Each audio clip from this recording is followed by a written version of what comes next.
అలాంటోడు మళ్ళీ తిరిగి వస్తున్నాడు అంటే అన్న కస్టమర్లకి డబ్బులు ఇయ్యనించే ఎవ్వరికి ఇబ్బంది లేదు, బాధ లేదన్న. వాళ్ళు తగ్గించుకుంటూ వచ్చారు కానీ నేను అడిగితే చెప్తారు, కానీ వీళ్ళే కావాలని తగ్గిస్తున్నారు. ఓలా ఊబర్ ర్యాపిడో మొత్తం తగ్గిపోతాయి. అప్పుడు ఏమైందన్న, మనకు ఒక యూనిటీ లేదు. ఎవరంతకు వాళ్ళు ఊర్లలో పోయిరు, ఒక వారం రోజులు 10 రోజులు దాపెట్టుకురు, నడుస్తుందంటే వచ్చిర్రు. ఊర్లో ఫ్రీ బస్సులు ఉన్నాయి, హైదరాబాద్ లో మీరు వెళ్ళిపోమంటారు. మా ఆటో ఆర్మీ లెక్క పనిచేయాలి. సైలెంట్ విప్లవం అన్నట్టు అట్లా పోయి తీసుకురావాలన్న మనం. సైలెంట్ విప్లవం అన్నట్టు అట్లా పోయి తీసుకురావాలన్న మనం. కావాల్సింది ఫాస్ట్ బుక్ కావాలి, ఫాస్ట్ వెళ్ళిపోవాలి. ఎక్కిచ్చేస్తారు, ఎందుకు ఇస్తారు?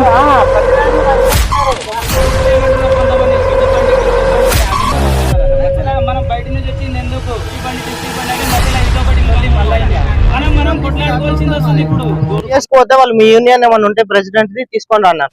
మనకి ఇట్లా యూనియన్ అట్లే ఉంటది. అప్పుడు ఆడిపోయినా మనం నడుస్తుంది. ఒకరు జమ అయితే 100 మంది వస్తారు. మొన్న నుంచి మిసైల్ చేస్తే ఇప్పటి వరకు 50 మందికి ఇట్లా లేరు. వాడు వచ్చి లోపల తీసుకొని బొక్కలు వేస్తారు. ఎవరు వస్తారు మనం లోపలికి పోతే చెప్పు.